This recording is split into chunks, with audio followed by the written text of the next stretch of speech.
How's it going, everybody? I'm very excited to unveil my 2024 NFL Draft Board 1.0. This is my basically my draft board. I started this series last year where I made a draft board with 200 players. This year, I'm already up to 214. So a few things about this draft board is first, this is not a projection per se. This is more of my of how I view these players as prospects based on stats, film, awards, how they played, how I view them as a prospect, how I view what they're going to do in the NFL. This is not per se a projection. It's relatively kind of a projection because somebody like Caleb Williams and Marvin Harrison Jr., who I view as my best two players in the class, are obviously going to be the highest at their position and are obviously going to be, selected back to back or something like that. But this is more of a kind of a list of how I view these prospects and how I rank them and which ones I think are going to end up doing better in the NFL. But first, I do want to go over my grading system if you guys are new to this series. So first, as you could already see, blue chip prospects are going to be above 7. Anything above 7 is somebody that I think is a blue chip prospect. What is a blue chip prospect? Somebody that I think is going to be at the top of their position or be a very productive player in the NFL, someone that is a Pro Bowler, an All Pro, or somebody that is just an overall such a consistent and elite player at their position for a long time. That would be a blue chip prospect. Somebody like Caleb Williams and Marvin Harrison are two of those players that I think are going to be that. Early first round grade is a quality year one starter. This is a guy that I think is going to come in right away and be an impact player. A mid first round grade is a good year one starter. Again, he doesn't have to be a Pro Bowler. It's not somebody that I think will be immediately off the bat really good, but by the end of the year, they'll become a solidified starter on their team and also be a productive player. And then a late first round grade, which is the end of the first round, is going to be a year one starter at minimum. They're immediately going to come in and provide starter quality production. And then second round grades, these are going to be guys who are starters within either year one or they're going to be starters within the next couple of years or within year two or even at the end of the season, and they will eventually be plus starters and quality players on their team. Third round grade, they're going to be an average starter. They're going to provide average starter quality. And then for the fourth round and for the fifth round, I have developmental traits. These are guys that could either be, they could become into starters or they could be backups, average backups. And then for the fifth round, that is an average backup, somebody that's going to be a role player on a team. And then a sixth round guy is either a backup or a special teams player. And then a seventh round is going to be roster, spot, or practice squad guy. And then, of course, undrafted. I don't usually give undrafted grades. I think I maybe only had one or two last year. But these guys are going to be priority free agents. A quick overview of the class before I get into any of these rankings. I really like this class. I think I'm going to move this grade up to an 8.5 or a 9 after I really get started on the defensive class. Of course, I've only really gone over the offense right now. But wide receiver is my clear position one. I think this is arguably a generational wide receiver class. The only one that's really rivaling this in the last couple of years that I've seen is 2021 with Ja'Marr Chase, Jalen Waddle, and Devontae Smith. And then the quarterback class, it's got 3 really standout quarterbacks. The edge class is solid. Interior defensive line class is another guy. I love 3 interior defensive linemen. I'll go over that in the next update when I go over my defensive players. Good offensive tackle class. It's a decent cornerback class. It's a little thinner than it has been the last 2 years. Running back is all right as well. I'll go over the running back position in this video. Tight end as well. And then safety, inside linebacker, and interior offensive line, I think are all just okay, more of the lower side of the class. And if you guys want access to this draft board, I have the draft board listed here on Patreon. This is going to be my Patreon. It's in my description. Just look me up, Alex Regan NFL, and that will be essentially where I'll host all my draft board updates as well as on YouTube. And that's if you guys want to have early access or just access in general to the draft board and just look at it and have that open during the draft. Before I get into the first position group that I have, which is quarterbacks, I did want to also talk about something in my 1.0. The first thing is that An official grade is a 3-digit number, and a unofficial, or not unofficial, but a preliminary grade is a 2-digit number. Caleb Williams, I already posted his prospect breakdown. Go watch that right now. I posted it before this. He is an official grade. That's a 7.50. I did everything that I could possibly done in a prospect breakdown that would allow me to accurately give him a prospect grade. Somebody like Drake May, who I've not done prospect breakdown yet, which will be posted definitely later, he'll be given an official grade after I post the video. Someone like Jaden Daniels is somebody that I also look forward to doing. But getting into that, I guess, Caleb Williams, I already talked about him in such depth in my prospect breakdown video. I think I view him as a borderline generational prospect. I would put him in the same conversation as Trevor Lawrence. And overall, really like Caleb Williams. I think he has enough potential and enough skill right now to be a Pro Bowl level player. I think minimum within his career. And I think if he does make a Pro Bowl, he'll be worth the grade that I gave him. But I think there are some weaknesses that I think the NFL can definitely take advantage of. Like interior pressure, I think was a big thing for Williams. Also holding the ball for too long. Sometimes he needs to make that first or second read a little faster. And then a guy like Drake May, I also think has a ton of potential. I have him as a blue chip prospect as well. He's out of the Josh Allen type of playing style where it's just like he's going to try to hurdle a defender, throw it with his left hand to make a touchdown. That is in that play against Pitt will definitely be in my prospect breakdown.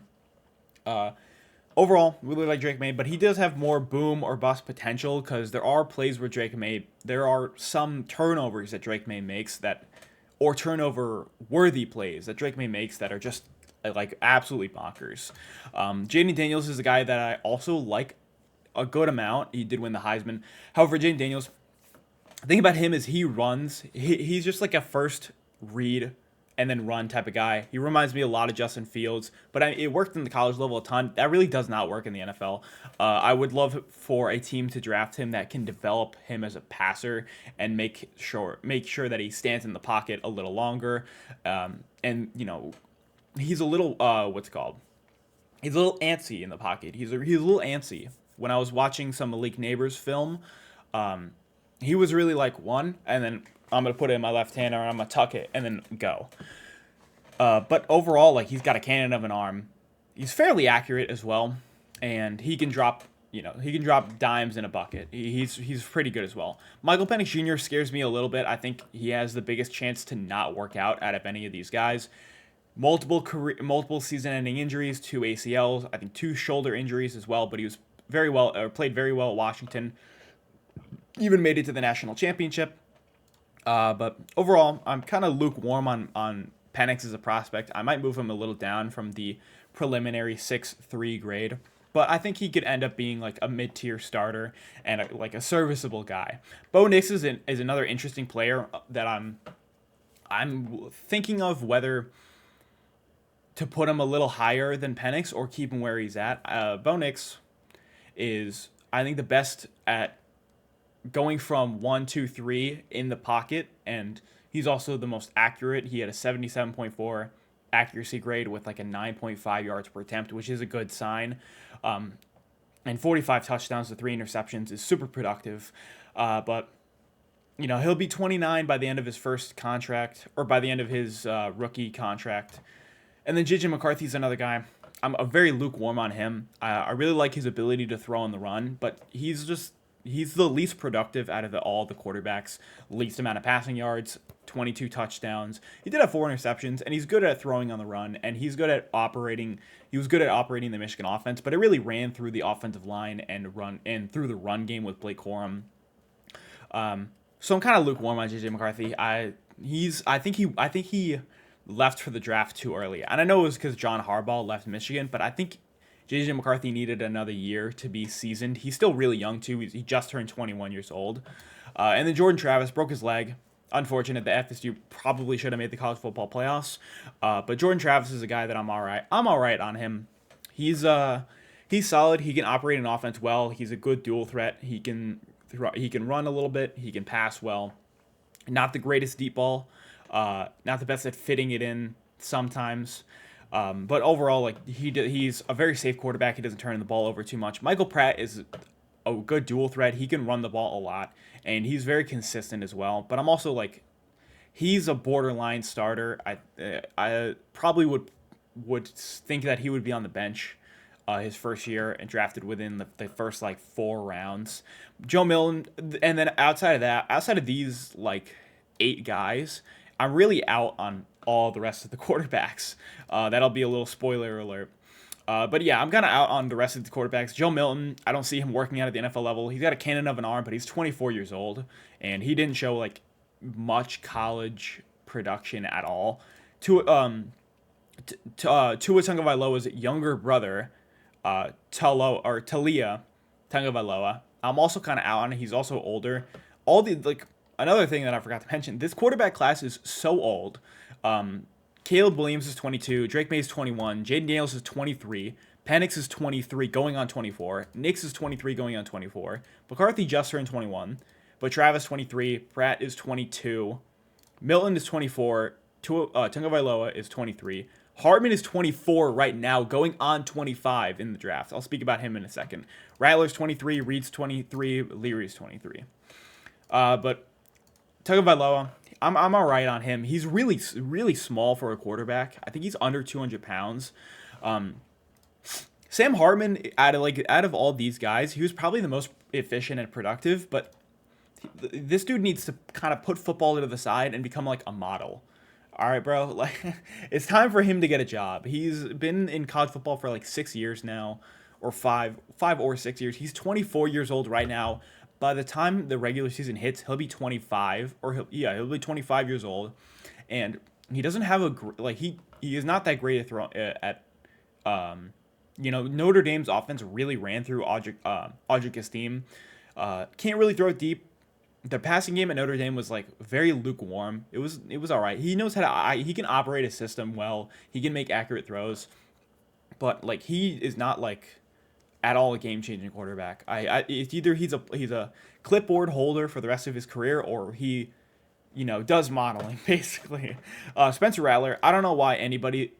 If I see Spencer Rattler in your top 100, I'm immediately like, how do you evaluate quarterbacks? I'm not excited about Rattler at all. I mean, he's had basically no college production outside of his freshman maybe year. He got benched for Caleb Williams, who's at number 1 right now. Didn't really do too much at South Carolina. He turns over the ball at a very high rate. And overall, he's not very. He just I don't think he'll be that good. And then taking a step up to the NFL level, I think he's completely unmatched. And then I got my 2 7th-round guys, Austin Reed, Devin Leary. Those guys are going to be like, they're drafted in the 7th round for backup spots. And then I'll move on to halfback now. So I have 27 running backs, which I think that's probably going to be it. I really, really tried to look deep for every running back I could find, because running backs are kind of hard. Outside of the combine, they're a little hard to pick and find where the guys were. Like a few years ago, I didn't find Isaiah Pacheco out of Rutgers. Last year, it was... Who was it last year? I forgot. Some like 6th-round guy who had a good year this year. I forgot. But you got to really find these running backs. You got to like find them at places like New Hampshire, like South Dakota State, or like Troy. But yeah, I have Jonathan Brooks and Blake Corum as my 1 and 2, pretty much 1A, 1B. I like both of them enough to have them as early 2nd-round grades, which is kind of around. I would have put them below, like for context, so I definitely would have put them below like Jahmyr Gibbs. I love Jahmyr Gibbs last year. I had him 21st on my board last year. I don't think these guys will reach that quite amount, because Jonathan Brooks doesn't have top-end elite speed, but he's got the contact balance. He is super efficient and can hit holes. He's also like built very well. I saw on Twitter a guy reminded him of Aaron Jones. He does definitely remind me of like an Aaron Jones type of running back. Blake Corum is like, I don't think he was ever stopped at the goal line. Like give him the ball 1, 2, 3. I don't think he was ever stopped 3 times on the goal line. But he's a shorter, but he's more like a bowling ball. He's a bit faster than I actually would have thought. He breaks away a lot of big runs. And he was just like, he had a great career at Michigan, national champion as well. Audric Esteem is a guy that it's hard to describe, because he carried Notre Dame. He's an efficient runner as well. Um, and I see him as like a speed to power back, and I have him as my third right now. Bucky Irving is, I think, the not the fastest, but he's like the guy that I would. He's a big play waiting to happen type of running back. He also has great receiving upside. Trey Benson is another guy, fast guy. He's a straight line speed guy. Hit a hole, one cut, bam. Jalen Wright is, I think, the fastest out of this group. And hey, I don't know if he ran for like 6 or 7 yards per carry at Tennessee. I thought he should have gotten way more carries. I have him a lot higher than I do some other guys that are like recognizable. Braylon Allen is 19 years old, going on 20 for the NFL draft. I think he's the youngest player in this entire class, actually.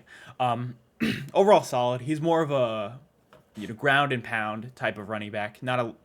And then Dylan Johnson, just kind of Dylan Johnson's really a balanced back. He can kind of do it all, receive a little bit, run a little bit. He's a solid guy. And then Ray Davis is, again, power to speed guy. Get the gears going out in space, and he's gone. He would play. I saw him a bit at Duke, and I liked what I saw. Marshawn Lloyd, I think I have a little lower than people would expect. I have him as a 4th-round guy, which is, I think, really low. I might move him up to the 3rd round. But the thing about Marshawn Lloyd is the boxes at USC were really light because of the threat of Caleb Williams, and they always ran spread, the Lincoln Riley system. So the boxes were always really light for Marshawn Lloyd, which gave him an advantage.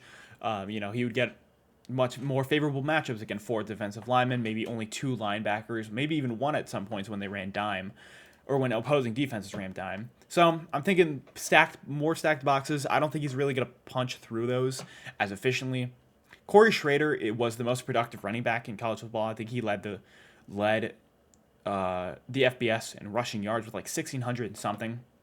But overall, he's kind of like, he's a productive college player, but I wouldn't expect him to be too much of an NFL productive, like every down running back. I think he's more of he would work real well in like a dual system. Imani Bailey, TCU, 1,200 yards, something like that. And then I got the Georgia tandem in Dejon Edwards and Kendall Milton. Both these guys, it's kind of hard to do. I think Dejon Edwards I would have a little higher than Kendall Milton, more carries and more yards.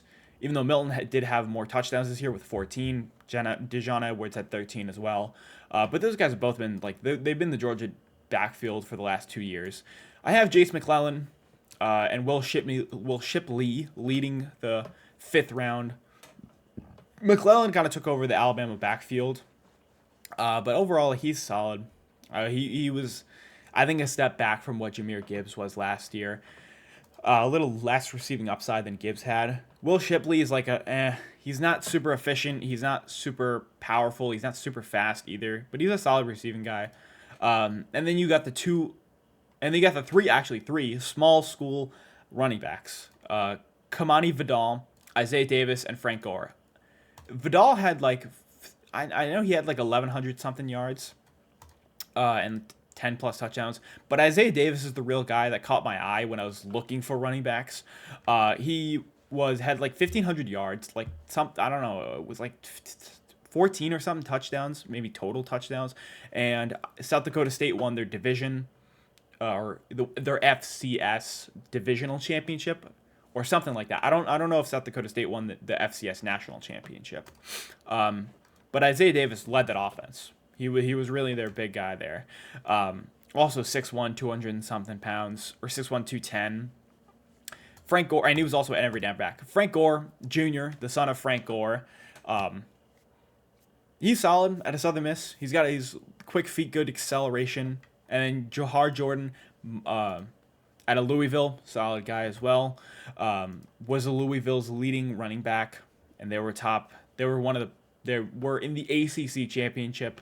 Myron Williams is a guy that was the nice change of pace, solid back in 2022. Once TreVeyon Henderson, who was going back to school, once TreVeyon Henderson was out, Myron Williams was the good replacement change of pace back, and I think that's exactly what he's going to be in the NFL. But in 2023, this year, he was just not really productive. I know he got injured.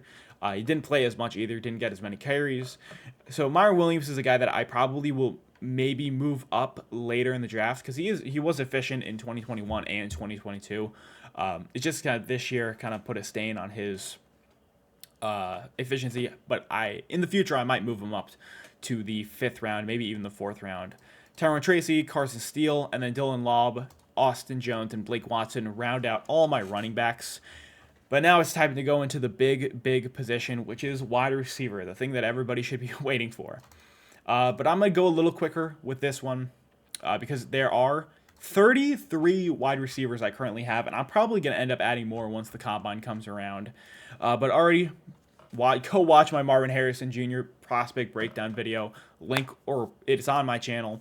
He is, I think, maybe my favorite prospect ever. After I've been doing the draft, or I've been covering, really, like I've been paying attention heavily to the draft since 2020. And now after 4 years, I can confidently say it's between Marvin Harrison, Joe Burrow, and maybe Kyle Pitts.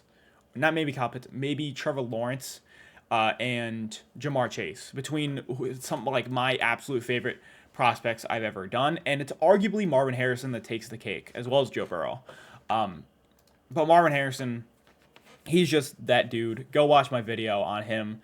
I explain everything that needs to be said about Marvin Harrison. But I gotta make room to talk about all the other guys. Malik Nabers, I do have as a blue chip prospect as well. I really like Malik Nabers. My prospect breakdown video will definitely come soon. I already watched a bit of film on him.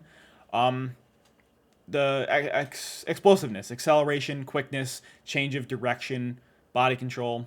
He was the guy at LSU, and he's definitely up there. I think he's an easy consistent 1,000-yard receiver. I had such a difficult time picking between Odunze and Nabers, who was going to be my wide receiver too. I ended up choosing Nabers. I think his playstyle translates a little bit better. But Rome Odunze, I mean, like, this dude's fast. He's fast. He's the perfect, like, over-the-shoulder receiver, like, sideline, toe tap guy. Rome Odunze will be crazy, I think, too. He'll be, like, I don't even have a really good comp for him. Because he's just kind of like put him on a fade route, and, like, but he definitely is going to need a quarterback who's going to put it up there. Like, if he goes to New York and he has to get forced to play with Daniel Jones, like, Odunze's career is going to, like, fan out. Give this guy a good quarterback who can fit the ball in there, like what Penix was doing, and Odunze is going to be a monster. He might even be better than Nabers. But if he doesn't get the right quarterback, he might fan out because, like, Daniel Jones is not going to let him go dunk on guys. And then I have Adonai Mitchell as my 4. I kind of, after watching Texas in the past couple of weeks, like the Big 12 championship, I forgot what bowl it was, but in the college football playoffs, I really, really liked Adonai Mitchell. I think he has potential to be a 1. He's super tall at 6'4", 195, I think is his weight. A bit of a skinnier receiver, but he's got a vert. He's also, well worth the 1. He's quick as well. He didn't have too much production at Georgia, transferred to Texas, and boom, he's the 1.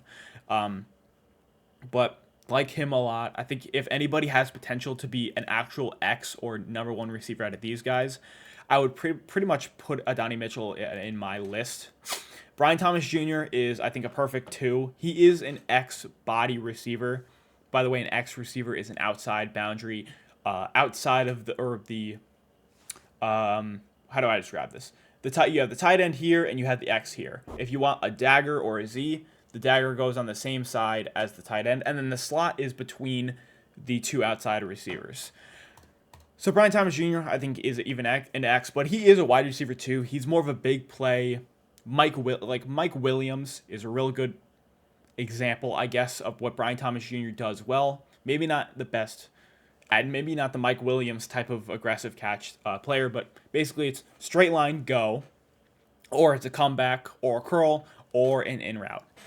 He's got a very simple route tree, but he's big, he's strong, he's going to be crazy at the catch point. Troy Franklin is a guy that I'm also a little lukewarm on.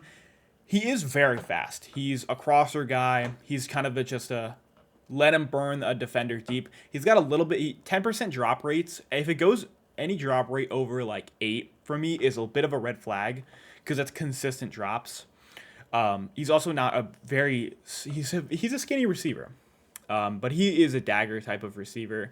Tez Walker is a very interesting player in this draft class.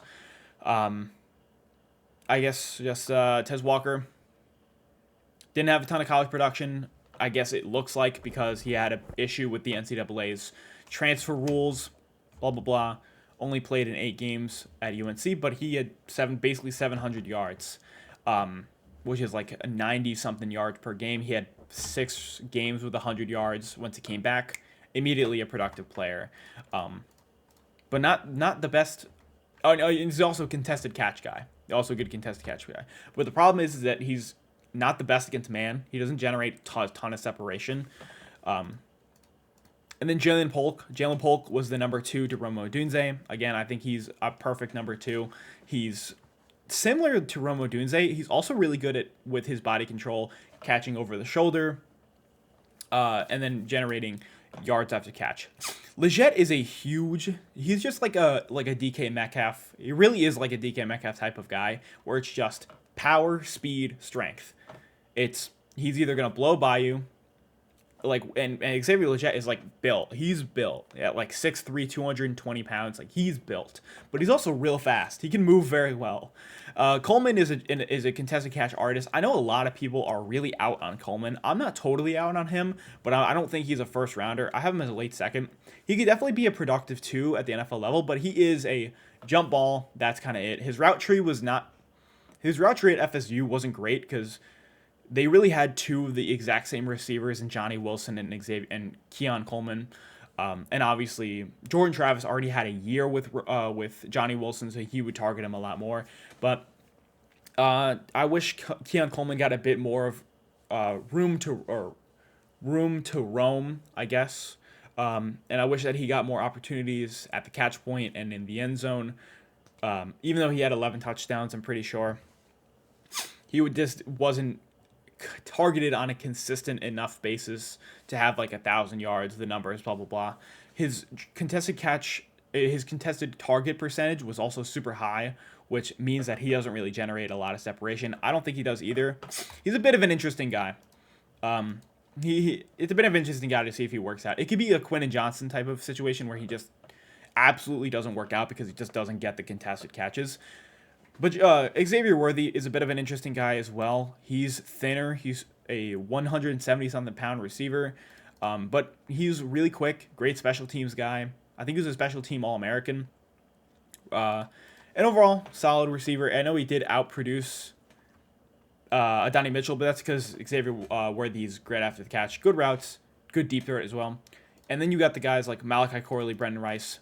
Malik Washington, super underrated. I want to put his name out there. Malik Washington is a true slot, but he had 1,300 yards last year. And then Ladd McConkey, a lot of people really, really love Ladd McConkey, put him in their top 10. I know PFF has him as like the 34th player in the draft class. That's absolutely crazy. I like Ladd McConkey, but not that much. This receiver class has too many actually talented, really good receivers before you get to Ladd McConkey. And he's good. He's got great crispy routes. Like fried. He can fry some corners, especially slots, with his routes. But like he's also not super productive. He only had 400 yards. I know in a bit of he had injuries, but Georgia's passing offense obviously wasn't too proactive. They're a really run heavy offense, but Ladd McConkey, you put him ahead. Like you want to put him ahead guys like Polk and Leggett and Tez Walker, I don't know about that. Let's get to the other guys. Ricky Parelson's a guy that a lot of people love within the draft community. Big jump ball guy, he's like a highlight reel type of receiver, which is fun. Jacob Cowing, watched him a ton at Arizona. Very solid receiver. Another slot guy, very quick, good after the catch. Johnny Wilson, somebody that I'm kind of out on. He doesn't. For a receiver that's 6'7", 230 pounds, who is a contested catch, and I put those in air quotations.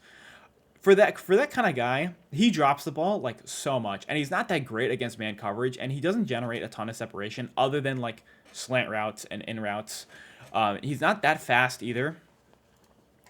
I'm kind of out on him. And then you have future XFL legend Roman Wilson. I love that meme on like TikTok and Instagram.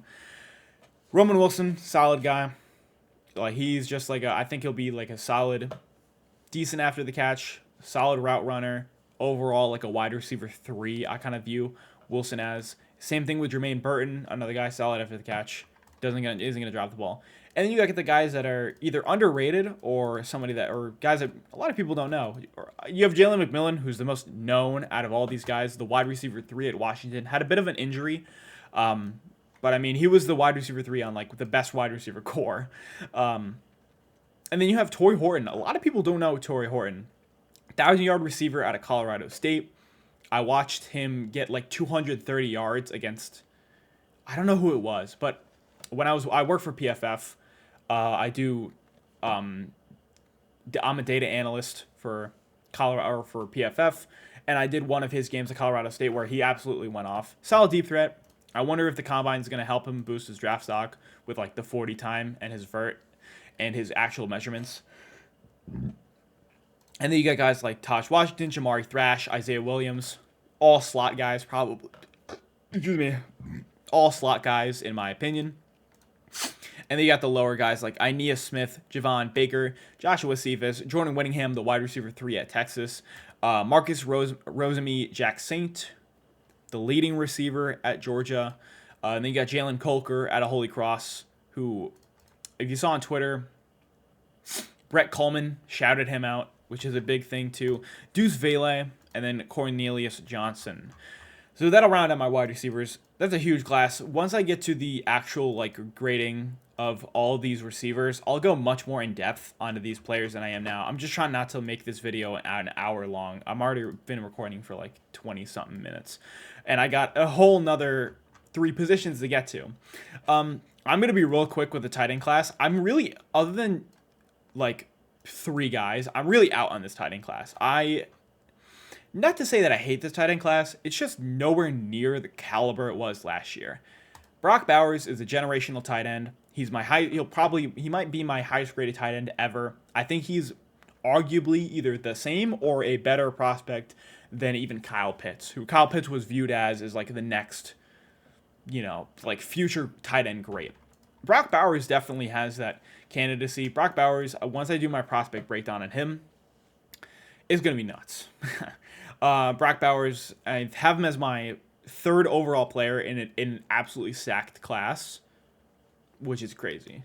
But he deserves to be even the tight end. He even deserves to be maybe the 1 in this class, just because like he is the actually generational player in this class, because he could change the tight end position. The dude had 5 rushing touchdowns. He runs the ball. He was used on a ton of jet sweeps. He's basically like a big receiver. The one thing about Brock Bowers is that he's an alright blocker. He's a very lukewarm blocker. And that's the thing that I think the rest of the class absolutely shares. Ja'Tavion Sanders is the 2nd best receiving threat in this class. He's really good after the catch. He's very quick for a tight end. Can play inline, can play in the slot. Was a very consistent guy at Texas. And then you got Ben Sinnott, which is, I think, the best all-around tight end. He can block very well. He can be a good receiving threat. He was a 2nd-team All-American. Ben Sinnott, I'm very solid with him. I like him a good amount. Cade Stover, consistent guy at Texas, can block a little, can play in line, can also play in the slot. Good receiver guy. Dallin Holker is where like the trend kind of starts. This tight end class is like a bunch of big receivers. Dallin Holker led all tight ends in FBS receiving yards. And I mean, again, a Colorado State guy, similar with Torrey Horton. I watched him a bit at Colorado State doing my PFF game. He played a ton of the time either within the slot or even as a boundary receiver. He's not really an inline tight end. I wouldn't really put him on the line and be like, "Yo, go block this edge rusher." Like, he's really a receiving threat. Jaheim Bell he's a bit of a smaller tight end. I don't know if he's like 6'2" or 6'3", but his weight is like 230, or like 220 something. If I'm wrong, let me know. But he's a bit of a smaller, quicker acceleration type of tight end at FSU. Tanner McLaughlin, another guy who is a receiver, but he plays more in line. Another guy, 6'5", 240, solid guy. And then you get into the rest of the tight ends, which is like after these couple of guys I'm just not super high on. Jared Wiley, solid guy at TCU in his senior year, which was this year. He got much more productive. I think he had over 500 yards. AJ Barner is the actually only true blocking tight end out of this entire class. He's not too much of a receiving threat. He's kind of like a block bootleg or a run blocking tight end, because at Michigan he was very good, and it was always put in run situations. He was very good at setting the edge as a blocking tight end, which is very important for outside runs. That's why I don't know why I'm forgetting Donovan Edwards. That's why he was, cutting the edge, and then boom. AJ Barner, I think, was a good reason why. When I ended up watching a little Michigan tape. And then you got Eric All. Eric All has some potential. Iowa's known for producing a ton of good tight ends, and Eric All had a good year in 2021 in his freshman year, or no, his sophomore year. And then in 2022, Sam Laporta took over the tight end room, was drafted in the second round, 34th overall. Eric All kind of took a back seat. And then this year, I think he got injured as well, but he had to declare senior. I'm a little low on him, but he does have some potential. Theo Johnson, I'm very low on as well. Penn State, just like, he's all right. Trey Knox, a similar guy. Don't know too much about him.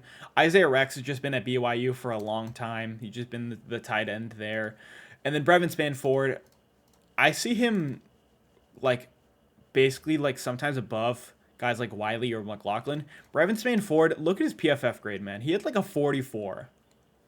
He also drops the ball. He was also a huge negative at Minnesota, because he's 260. He's not very good blocker. He also drops the ball a lot for a tight end. Let's move on to the offensive tackle class. I'm also very lukewarm on the tackle class. I really like the top three guys, and Joe Alt, Oluwayima, or Olum Oyiwa Fasanu. Kind of hard to say his first name, but Olu Fasanu, and Taliesin Fuaga. I'm solid on these guys. I would prefer Joe Alt a ton more than guys like Fasanu, who I have some question marks about him. Prospect breakdown, I'll probably do him. I might come down a little bit on him.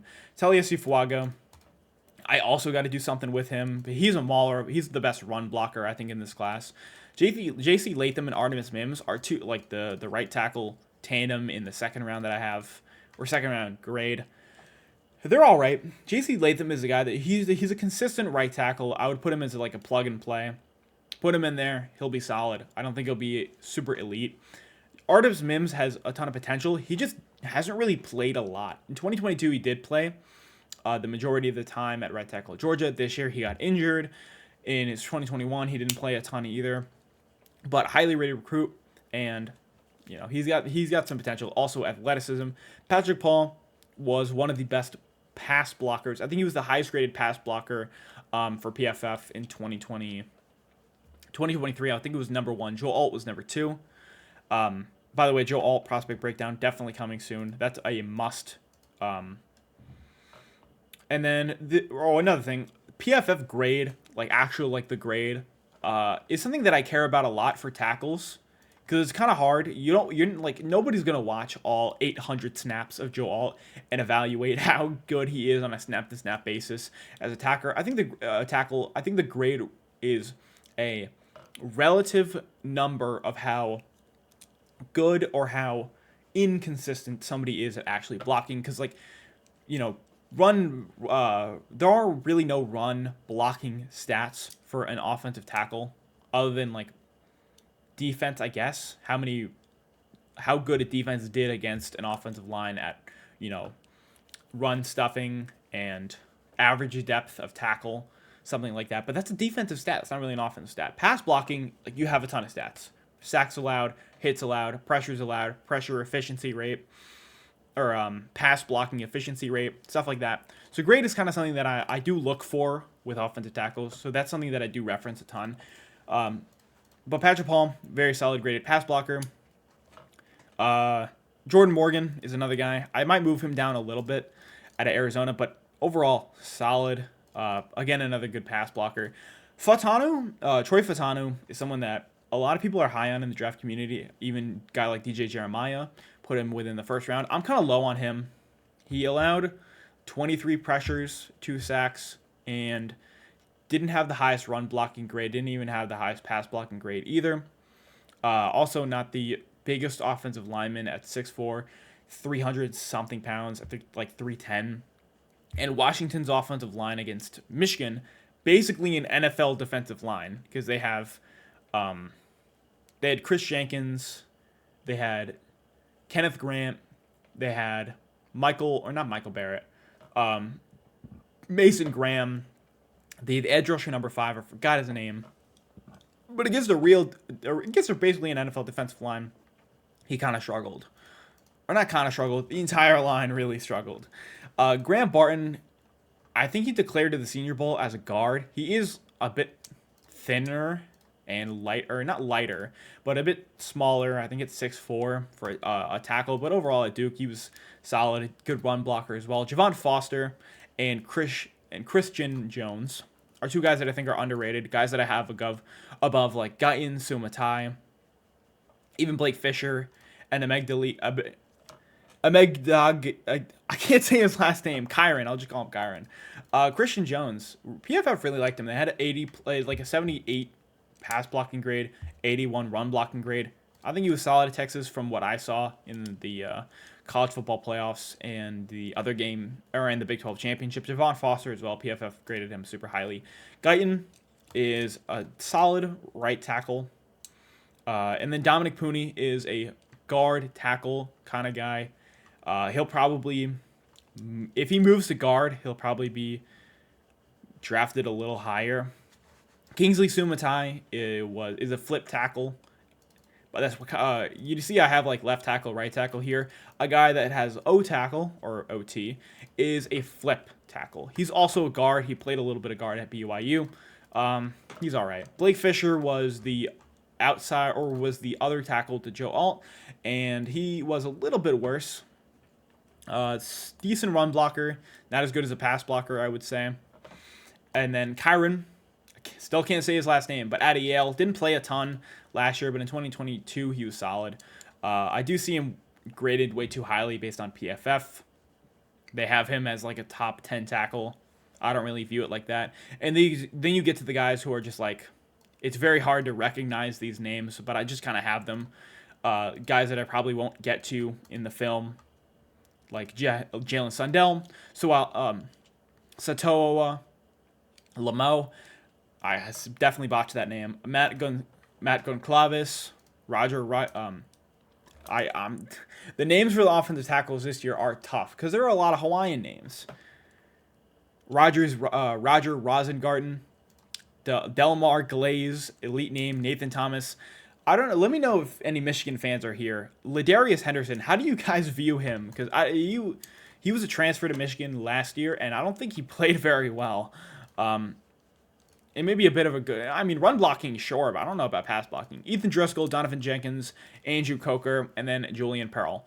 Let's finish up this video. Let's not get this video over... my recording says 45 minutes. Let's get this under an hour. I guess after this, I'll show you guys a sneak peek into the defense. For guard, I have my top 2, Zach Zinner, Cooper Beebe, the 2 All-Americans at guards. And then you have Christian Haynes, second-team All-American. Very solid guy here at UConn. Shout out Connecticut. But Zach Zinner did go out with a leg injury. I don't think that'll affect his draft stock that much. I think he is the best tackle. Cooper Beebe was the highest graded guard. He also has tackle flexibility. Christian Mahogany, solid guy out of Boston College. Did not play in 2022, but came back this year and was solid. Michael Juergens, underrated guard out of Wake Forest. Also has center flexibility. I don't know if he is the brother of Cam Juergens. I'm probably wrong on that. I don't know if they have any relation. Matthew Jones, guard out of Ohio State. Donovan Jackson, went back to Ohio State, the left guard. I'm pretty sure Matt Jones was the swing. He played left originally, but then moved to right when Donovan Jackson came in and played left guard. And then you have Tanner Keegan out of Michigan. A lot of Michigan offensive linemen are leaving. Even Drake Nugent. Man, a lot of. That's you have Ladarius Henderson leaving. You have Keegan going, Drake Nugent, and Zach Zinner. 4 offensive linemen. Those guys were starters for a while as well. Javon Cohen, Layden Robinson, Isaiah Adams, and Brandon Coleman. I mean, after Tanner Keegan, this guard class is not really. It's just not really that good. I really like these 3. The first 3, Zach Zinner, Cooper Beebe, and Christian Hayes. I think these are all plus guards. And then Michael Juergens is the other guy who I think is the most underrated guy out of this. But I only have 11 right now, and I don't even know if I'm going to add to it. And then Jackson Powers Johnson. There is a big debate on Twitter whether Zach Frazier should be the center 1 or Jackson Powers Johnson.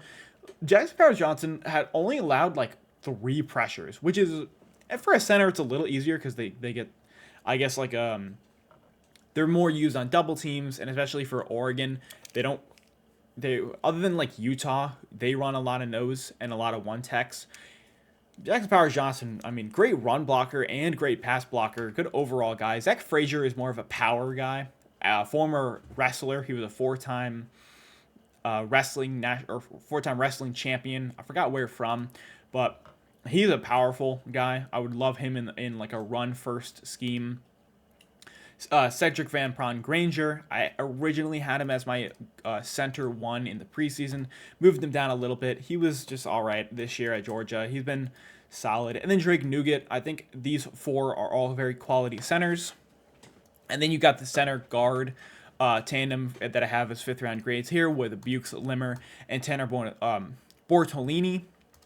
And then outside of them, it's kind of like Kingsley Aguakun is, and also Charles Turner as well. Like, these guys were really not that graded very highly.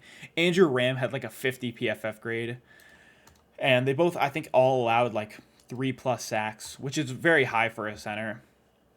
But yeah, the center class is all right. I really like only 4 guys, and the same for the guard. I really like maybe 4 something guys, and then for the tackle class, it's kind of similar. The line, other than like Joe Alt and maybe Talia and Olafisano, it's not, it's all right. It maybe rains a little bit on the parade of just such an elite skill position group, other than maybe tight ends, but such an elite skill position group class here. And then you got, I guess I'll just preview the defensive class. I haven't given anybody grades. I haven't filled out like my lower rounds, like the 5th round and the 6th round. But yeah, that's gonna probably, yeah. All right, so that's gonna do it for this video. That's gonna be my preliminary grades for the 2024 Draft Board 1.0. After the combine is when I will be giving the official grades, the actual official grades, which I'm very excited for. I think I know a lot more about this class than I did last year, much earlier on. So yeah, that's good. Oh yeah, I forgot to show you guys something. If you guys stuck to the end of the video, you guys are the lucky ones, because I have my my depth chart players. Like, you got my dual threat quarterbacks, you got my pro style guys, you got my speed and elusive type of running backs, and then my power guys, and then you got my XZ slot receivers, which is that's why I would describe those guys as like XZs, Ys, or XZ slots, and then my tight ends, which are my Ys and my H's, and then left tackle, right tackle. I obviously already have the offensive line like left, right, because I think it's more easier to recognize for my own sake, so I don't confuse it. But then you also have the swing tackles like Kingsley Sumatai, and then the guards, and the centers, the same as you can see. Haven't done defense yet. All right, that's gonna do it for this video. Make sure you guys like, comment, subscribe. If you guys want access to the draft board, here it is on my Patreon, in the description, and I'll see you guys in the next video.